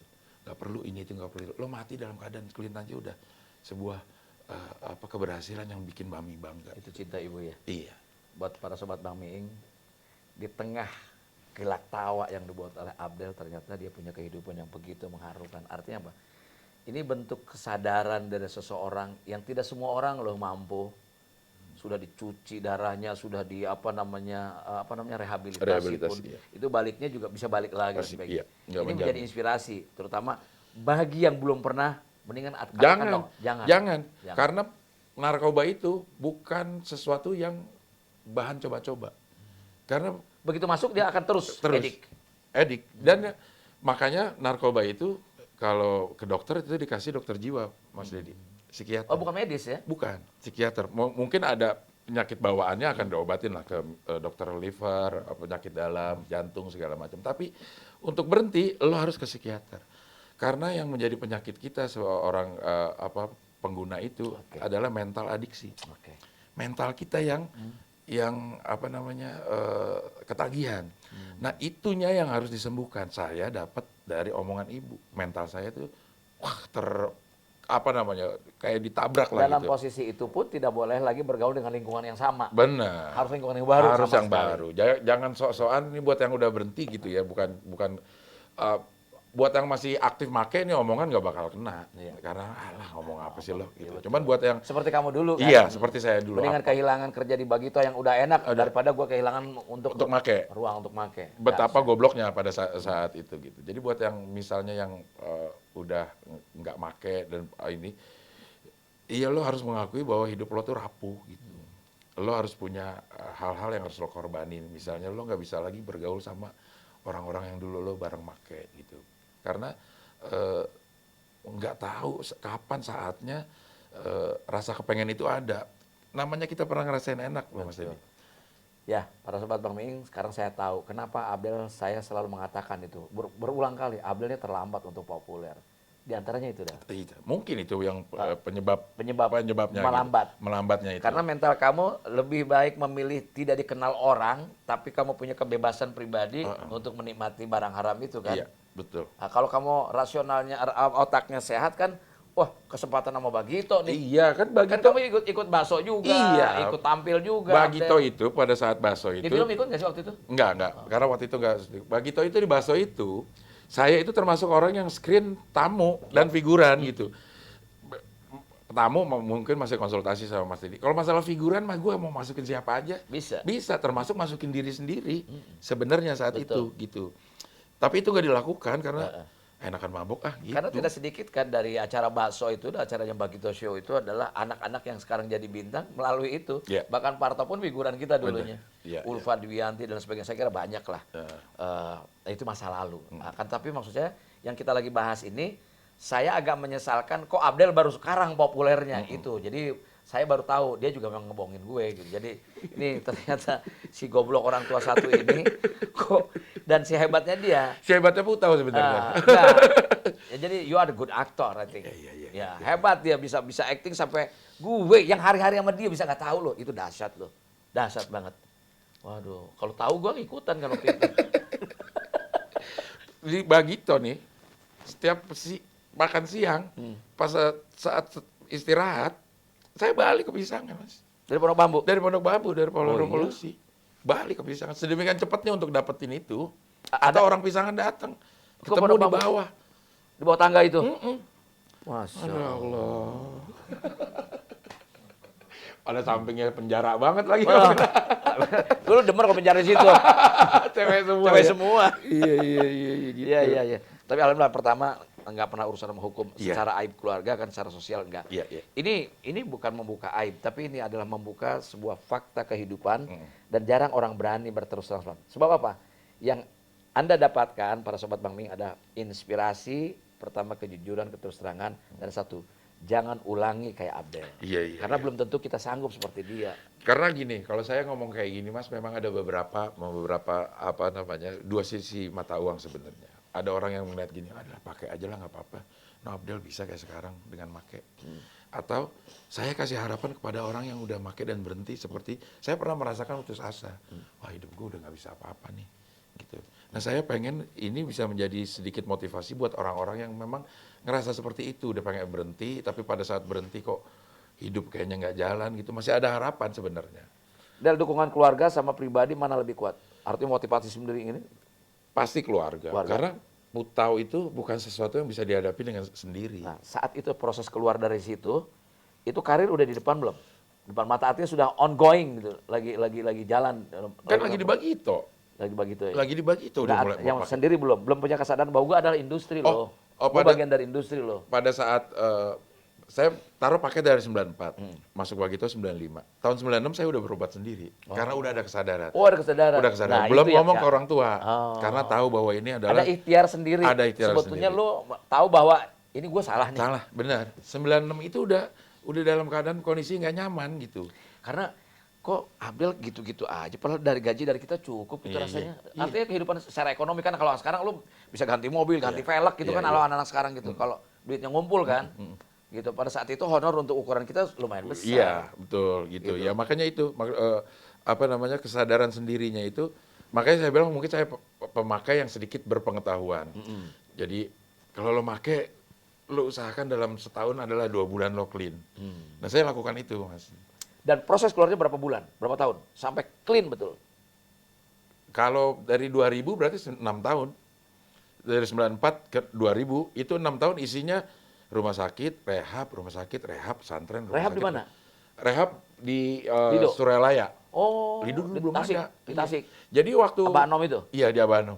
Oh, sempat Sempat ke situ. Tahun 98 sendiri itu. itu ke sana. Diantar sama keluarga. Udah kayak mau nganter haji. Haji gitu. Iya. Makanya orang sana bingung, ini baru sekali ada pasien yang diantar sama keluarga, biasanya dibohongin. Lu pakai gini, pakai timpring ya? Jadi kesadaran itu udah ada pada saat itu. Untuk ngobatin Putau pun belum ada rumah sakit. Belum ada ya? Belum ada rumah sakit. Satu-satunya namanya papinya para jangkis itu namanya Dokter Kalau soal itu Almari. jangan aneh. Dulu Putaunya lebih dulu datang, rumah sakit itu belum ada. Hmm. Kalau sekarang wabahnya sudah ada, vaksinnya belum Vaksinnya ada. belum ada. Iya. Nah, Gitu. itu 6 tahun perjalanan dan di situ mulai yang paling terakhir Abdel merasakan bahwa I'm okay gitu. Itu kapan? Itu tahun mungkin tahun 2001. Tapi itu panjang juga, Mas. Selesai rehab Tapi 2000. hebatnya nggak banyak teman yang tahu itu. Hebat loh. Banyak sih yang tahu, Mas. Ya temon paling. Memodi. Ya, karena saya mengurung diri habis itu. Pada saat selesai di rehab tahun 2000, 2001 itu keluar nih, udah kelar. Karena yang paling penting Rating kamu sekarang masih ada yang pakai? udah mati dong semua. Oh, udah mati. Udah mati semua. Ada dong 1-2. Ada 2 doang yang hidup tuh Hendrik sama Geeng. Yang lain mati semua. Mati semua anak bisa. Tanya Charlie dah. Kalau si siapa namanya teman kita si Jerman Indo Mati dong. mati. Itu Daniel. karena itu. Iya. Jadi Daniel waktu main di Bagito jadi Belanda itu udah pakai juga. Kurang ajar tuh Daniel. Bener-bener. Makanya dia pada syuting Warkop dia Untung nggak Unang datang. nggak dikasih loh.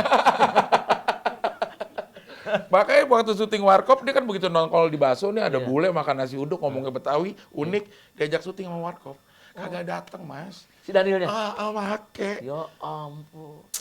Untung Unang dikasih. Akhirnya dia kayak yang subur kan. Aduh.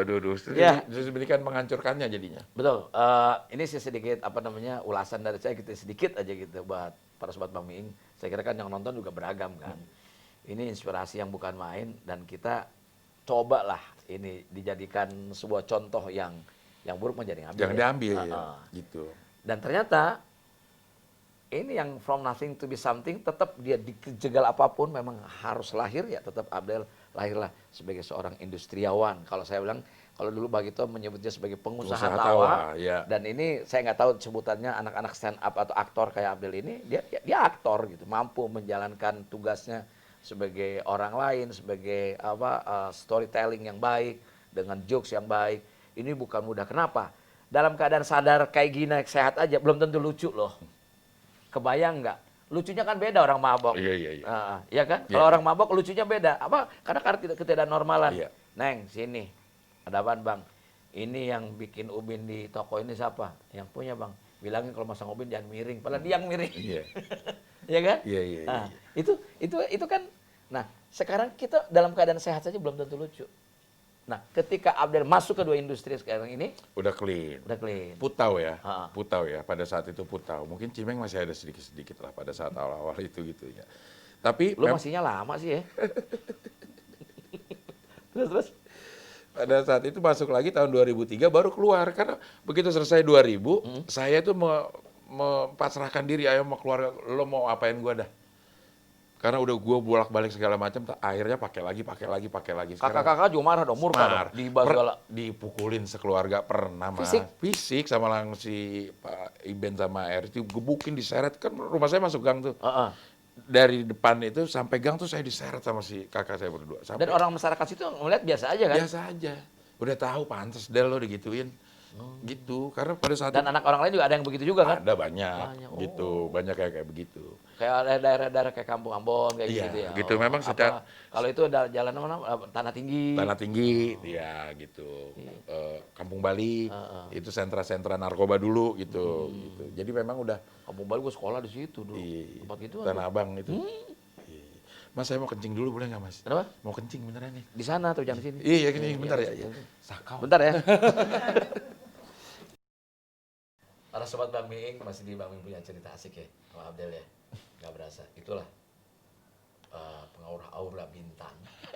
Tapi juga di luar itu karena saya tahu masa lalu dan masa kecil dalam pengertian proses karirnya. Sesuatu yang aneh? Tentu, karena saya menemukan pertama kali kok aneh banget dari penyiar yang lain. Nah, sekarang orang merasakan. Del, kan selain sendiri kan Abdel kemarin-kemarin ini kan saya lihat suka sama Mudi, sama Iya. Temon. Itu Iya. sebetulnya apa istilahnya permanen grup atau gimana sih? Atau Kan ketemu juga di Radio SK, tapi udah yang di Manggarai. Temon sih belakangan deh kayaknya. Teman di Manggarai, iya.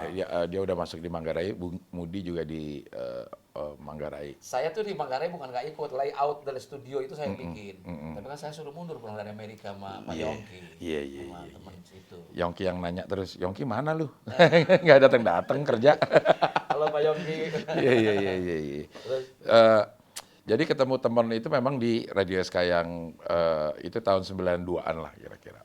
Jadi dan tes komedinya sama kebetulan. Cara ngelawaknya sama. Abang kita udah jarang-jarang tuh 92 tuh. Iya. Udah ke film, Oh, udah ke TV. soalnya. Iya, jadi ada cocok secara selera komedi itu ada cocok. Tapi yang jelas latar belakang UI-nya itu kan juga pengaruhnya besar. Iya, Temon itu psikologi UI dia.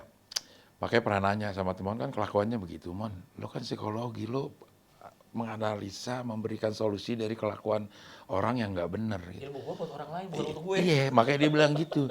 Kalau di psikologi itu ada pengantarnya, Del. Buku pengantarnya itu adalah psikologi untuk Anda, Untuk Anda. bukan buat gue. Temon. Temon emang dia cerdas gitu kalau paket lengkap sebenarnya kalau Temon itu ya. Mau secara tampilan bentuknya udah komedi, Iya komedi. terus suaranya juga bagus Itu nyanyi. dipakai Beauty Plus pun tetap begitu kan? Ngerah dia beauty-nya. Itu udah paket lengkap dan secara komedi satu frekuensi lah gitu. Jadi memang nyambung. Terus setelah itu kita bikin grup musik humor bareng anak-anak UI juga semua itu gitu. Jadi udah secara kelompok memang udah sering Mudi juga anak berinteraksi. Mudi UNJ IKIP. Oh, ikip. Ada anak IKIP. Nah, pada kesempatan tahun 2005-2006-an tuh ketemu lagi. Bikin grup komedi lah bertiga tuh sama Mudi. Sampai satu saat ada ada acara di Indosiar namanya Super Soulmate, Mas. Super Soulmate itu adalah lomba nyanyi untuk seorang artis dan dia berhak ngajak temennya gitu. Jadi saya sama Temon diundang ke situ. Nah, itu yang menjadi perdebatan. Buat saya ngerasa artisnya ngajak Temon. Buat Temon Dia ngerasa artisnya, ngajak saya. Sampai sekarang belum ketemu tuh. Sebenarnya itu Sebetulnya artisnya yang artisnya memang mana gitu sampai sekarang. Ketemu MC Eko. Saat itu Eko Patrio. Jadi secara lawakan pada saat segmen Abdel dan Temon itu SK banget. SK banget. Yang orang baru lihat di TV ternyata ada loh lawakan yang model kayak begini gitu. Karena ketemu saat itu saya udah Mama dan AA. Jadi memang orang taunya penyiar religi gitu, bukan pelawak. Tapi begitu tampil sama Temon, ternyata ada lawakan-lawakan SK yang bisa divisualkan. Akhirnya itu dilihat sama Itu cukup mengganggu persepsi publik juga ya? iya, makanya nggak juara, cuma sampai 10 besar, tapi ditawarin bikin Abdel Temon di Global TV. Nggak juara tapi dapat program. Dapat program gitu, sama seperti yang Panji bilang di setiap audisi. Di kompetisi mungkin lo terhenti, tapi di karir jalan gitu. Nah, dapat Abdel dan Temon dari Multivision PH-nya Multivision. Ternyata hampir di episode awal itu kita memindahkan jokes radio ke visual. Ternyata bisa keterima tuh gitu. Dapat sutradara yang bisa memindahkan lawakan verbal menjadi lawakan visual dan itu bisa keterima pada saat itu gitu. Dan secara rating dan share lumayan bagus untuk ukuran Global TV gitu. Ya, dan Abdel ini kan juga boleh disebut multi talenta. Tidak semua pelawak juga bisa bermain musik, gitu. Dan dia bisa. Saya juga pelawak, tapi saya nggak bisa main musik. Tapi bisa main drum. Drum, tapi nggak boleh ada pesawat lewat. Iya. Kagok. Ketukannya berbeda gitu. Jadi pada saat sama Temon itu memang orang Multivisionnya itu ngelihat tayangan di Indosiar yang si Super Soulmate itu akhirnya dibikinin lah ininya referensinya itu. Saya nonton waktu Indosiar itu nonton itu bagus. Iya. Karena kalian kan main musik juga. Benar, nyanyi, betul. kayak gitu. Akhirnya Tahu lagu. keterima lah sama orang gitu, dan lumayan panjang juga ininya secara durasi gitu, sekitar 2 tahunan ada di TV itu untuk Abdel dan Temon itu. Sampai saat ini ada nggak film yang nawarin untuk bisa berperan misalnya Ada beberapa pada Abdel saat sama itu. Temon atau Oh enggak, pernah waktu itu. Cuman waktu itu memang film layar lebar itu layarnya doang yang lebar tapi bayarannya sempit. oh, Masih lebih untung kerja di TV gitu. oh jadi kamu lebih karena waktunya. Waktunya waktu itu. Film itu kan kayak semacam mahkotanya sebuah karir. Benar. Di film di industri film itu hampir semua jenis kesenian ada. Iya. Seni peran ada, seni gerak ada, make up ada, musik ada, mau komedi juga ada, art ada dan sebagainya. Jadi film itu memang sebuah industri, kalau di dalam industri lain namanya properti. Iya. Properti itu di rumah tuh ada baja, ada genteng, ada kain dan sebagainya. Nah, itu adalah film. Nah, dan tidak semua orang seniman kayak Abdel ini nyaman main film. Iya, Nah, kenapa? pilihan aja sih. Iya. Apalagi kita orang panggung, Iya. biasa cash and carry. Betul. Tiba-tiba main di situ lama sekali. Benar. Iya. Gitu. Jadi nggak sempat terjadi. Nggak sempat terjadi. Kalau bagi itu kan sempat terjadi. Iya. 3 filmnya gitu kan. Itu pun kita capek menghadapi itu. Secara mental nggak siap Iya. main film. Iya. Ya, memang nggak ada waktu itu sih tawaran-tawaran itu banyak Mas bikin film Abdel dan Temon pada saat masih ada masih on gitu. Tapi memang secara waktunya nggak ketemu karena memang kan syuting stripping setiap hari juga gitu, nggak ada. Si Multivisionnya juga nggak mau ngelepas kita untuk bikin, kecuali si Multinya mau bikin sendiri ya. Ini ada PH lain yang Kalau nawarin. stripping sanggup nggak ada? Stripping ya Orang yang everyday. pada masanya sanggup, tapi sekarang kayaknya Enggak ya? lelah kali ya. Apa ini. bakal gaul? Iya, Ketemunya karena gitu aja. disebutnya juga kalau stripping itu tahanan kota. Untuk tukang bubur naik haji stripping selama 5 tahun Mas, Nggak bisa kemana-mana. nggak bisa kemana-mana. Cuman karena waktu itu tukang bubur naik haji itu ngambil saya main pada saat saya udah mulai stand up, udah mulai itu. Jadi sedikit lebih permisif lah kalau gue bilang, gue lagi ada job di sini nih, diaturin waktunya. Cuman kalau memang orang yang pemain sinetron, kalau udah masuk ke sebuah produksi sinetron ya memang harus rela jadi tahanan kota lah istilahnya gitu. Begitu protes dimatiin. Iya, matiin gampang. Sebegitu gampangnya Oke. mati gitu. Ya, begitu perjalanan Abdel panjang, proses liku-liku baik ini persoalan karir dalam pengertian produksi kreativitasnya ataupun persoalan pribadi dengan mentalitasnya, dan ternyata satu yang bisa kita ambil yaitu dia toh juga bisa berhasil selama dia mampu memerangi dirinya sendiri ya Del. Nah, sekarang gini, kan orang kenal sebelum kenal Abdel sebagai stand up comedy atau apapun, pelawak apapun namanya, itu kan lebih dulu diawali mungkin entah bersamaan Mama Dede. Mama Dede duluan ya. Itu gimana ceritanya? Kok orang bisa memilih yang wajah bukan wajah pesantren, tiba-tiba lu bawain acara religi gitu loh. Waktu itu kan, jadi awal pertama kali masuk ke TV itu pada saat Republik BBM di Indosiar Mas, kalau masih ingat. Yang ada Taufik Safalas, Effendi yang kita Ghazali. Effendi Ghazali, yang parodi sebuah negara yang mencari, Ada ya klik. ada klik. Jadi parodi sebuah negara yang mencari audisi menteri, Betul. gitu. Saat itu Indosiar membutuhkan orang yang nggak terkenal tapi bisa ngomong. Dicarilah penyiar-penyiar radio. Salah satu tim produksi dari Indosiar itu ada yang dengerin Radio SK. Tapi SK Perjuangan tuh, SK-nya Pak Yongki yang di setelah Manggarai. setelah Haji Peeng malah. Oh, setelah CBB. Itu ada Pak Yongki bikin Radio SK 2003-an lah di Surveyor gitu. Nah, di situ suka dengerin saya siaran di situ. Akhirnya saya dipanggil bawain kayak stand up lah gitu, visi misi menteri itu seperti apa gitu. Diadu lah sama 3 orang. Saya nggak kepilih jadi menteri, tapi tim produksinya itu suka dengan gaya saya berkomedi gitu, gaya saya siaran. Akhirnya tetap dipakai terus gitu. Sampai satu saat acara itu bungkus, udah nggak ada lagi, terus kayak Klik, Kang Denny, Cak Lontong, Taufik ada punya tuh acara sendiri-sendiri di Antv lah, di Indosiar juga ada. Cuman saya aja yang nggak dapat. Sampai satu saat dipanggil tuh sama Pak Dodi, kalau masih ingat, Dodi Jupri Frianto. Tahu. Indosiar dong. Indosiar gitu. Dipanggil, dibilang bawain acara ini, dia dikasih DVD-nya. Dia udah bikin pilotnya. Udah Mamah dan Teteh namanya.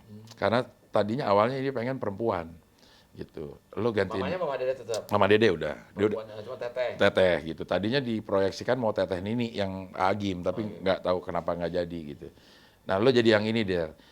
Pesannya cuma begini, gue pengen, kata si Pak Dodi, gue pengen nih acara religi ini sekarang dibagi tugasnya, Del.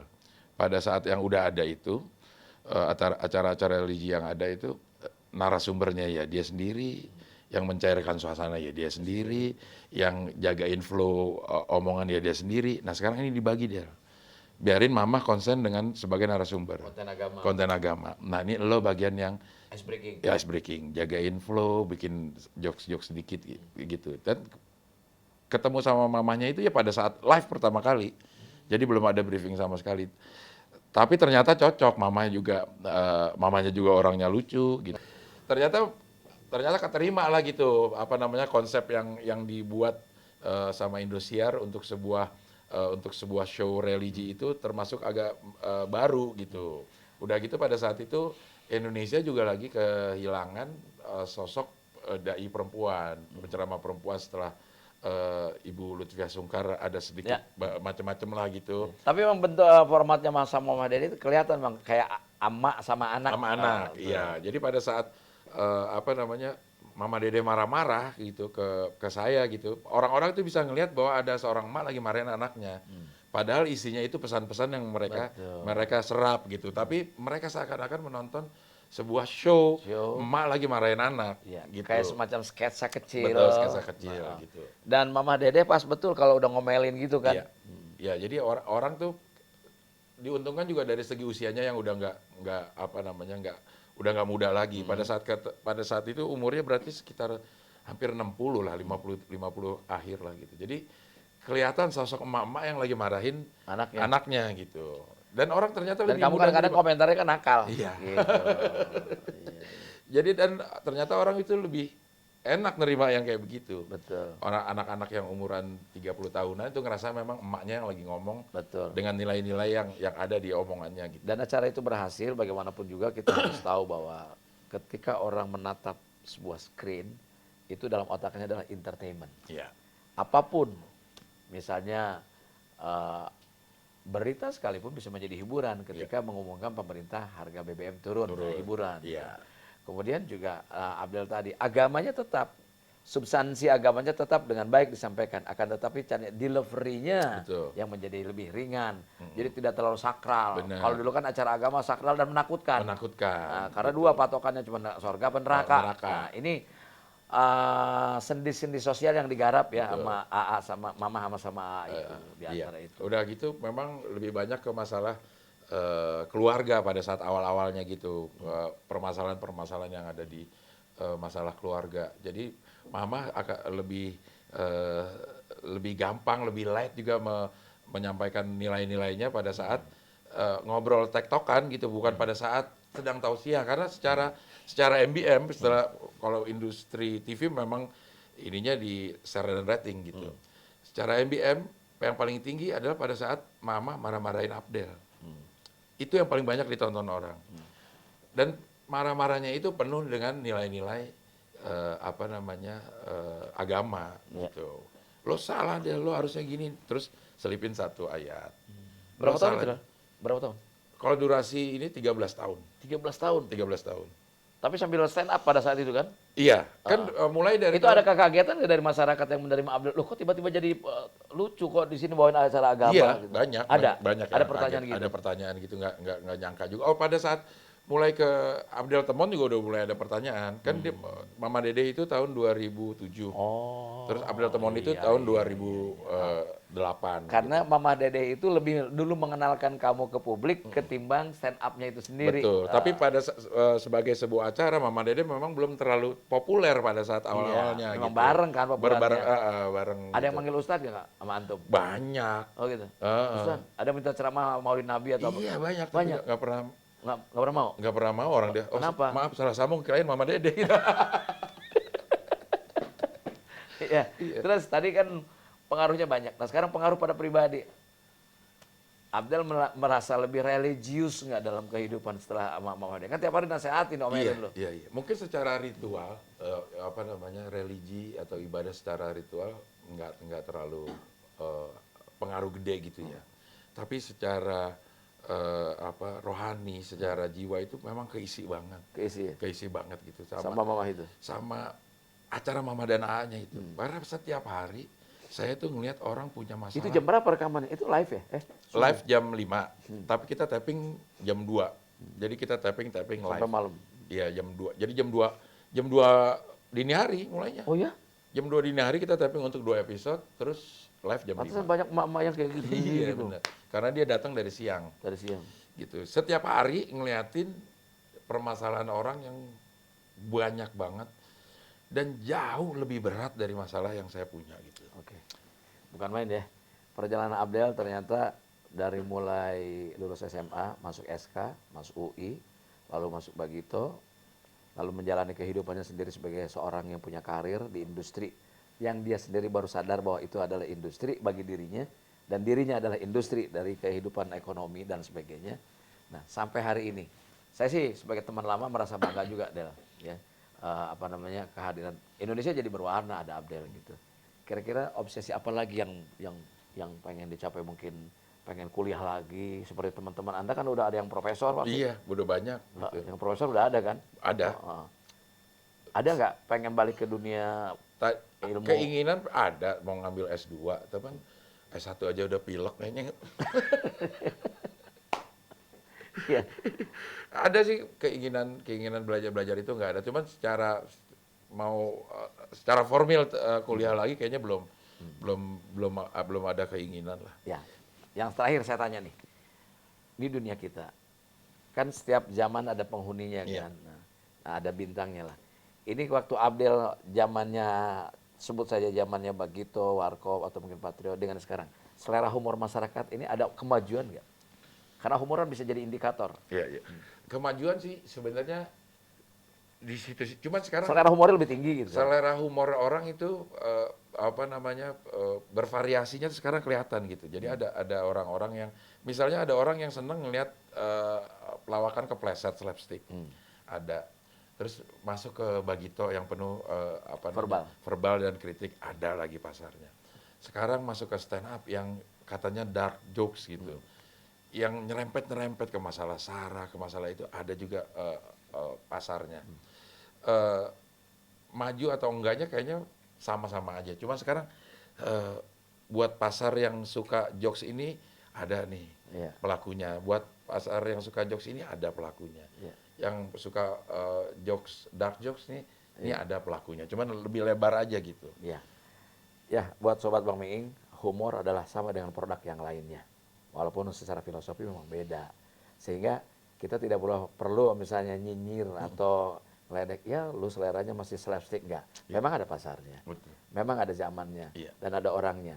Jadi kalau ada orang yang suka dengan kritik, atau mungkin juga tidak suka dengan kritik, biarkan saja. Ini beragam. Inilah kekayaan kita. Terakhir Del, setelah ini mau jadi apa? Kalau mau jadi penyanyi cilik kan udah lewat. Udah lewat, nggak bisa dong. Gitu.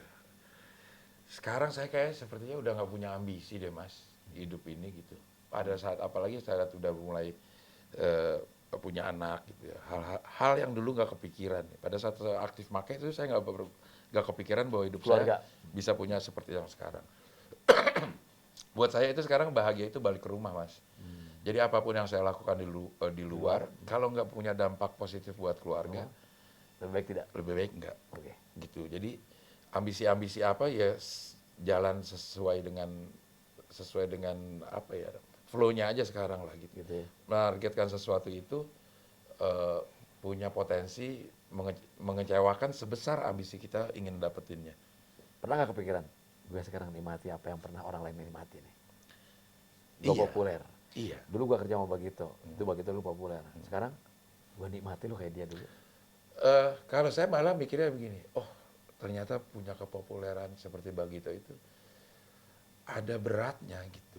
Setelah saya merasakan sendiri, buat orang yang ngeliat, wih enak banget tuh jadi Bagito saat itu ya, gitu ya. Tapi sekarang saya bisa ngerasain, wah berat ternyata berada di posisi yang seperti ini. Karena mungkin nikmat kita dapetin, tapi nikmat kan juga sebagai bentuk sebuah ujian mas. Ujian itu bisa secara musibah maupun secara nikmat. Banyak orang yang kepleset pada saat dikasih nikmat. Termasuk saya waktu itu dikasih nikmat punya uang, terus gampang sekali pakai putau. Gitu.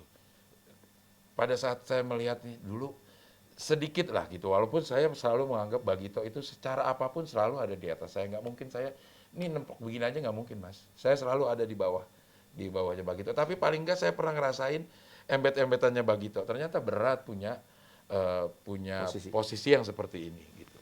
Karena banyak sekali yang satu privasi terganggu, privasi terganggu. Misalnya dulu Mas Dedi itu sangat kesel dalam tanda petik kalau ada orang lewat tuh manggil dia tuh miing gitu. Saya merasakan juga gitu, anak SD di depan kurang ajar gitu. Abdel, rumah saya itu depan SD. Abdel, bapak lo sama gue juga tuan gue gitu. Ada hal-hal yang memang yang harus kita, ini memang resiko. Harus terima. Ya, emang resiko yang seperti ini dan itu ya harus diterima gitu. Apalagi masalah gengsi mas. Pada saat kita udah naik gitu, gengsi kita selalu akan terlalu gede. Padahal pada masanya kita nggak selalu ada di tempat yang gengsinya sebesar itu. Pada saat kita turun ke bawah, gengsi kita juga harus kita padetin gitu. Kadang-kadang itu yang susah mas gitu. Jadi kayaknya kalau ambisi kayak jalan begini aja asal rumah bahagia, syukurin aja. Betul. Ya. Buat para sobat Bang Miing yang lagi berproses dalam karirnya untuk menapak ke puncak karir, ada kesulitan, tapi lebih sulit lagi bagaimana mempertahankan karir itu kalau sudah digenggam, apalagi untuk turun. Ada disebut dengan fast power syndrome dan sebagainya. Itu adalah hanya kekuatan mental kita, bagaimana mengelola emosi kita, bagaimana menjaga diri, kerendahan hati dan sebagainya. Dan dapatkan dari Abdel semuanya. Ambil buat semuanya sobat Bang Miing yang bagus dari Abdel dan tinggalkan yang buruk-buruk. Obrolan ini sangat bermakna dan itulah dia. Salut. Itulah Cing Abdel. Terima kasih. Assalamualaikum warahmatullahi wabarakatuh. Waalaikumsalam.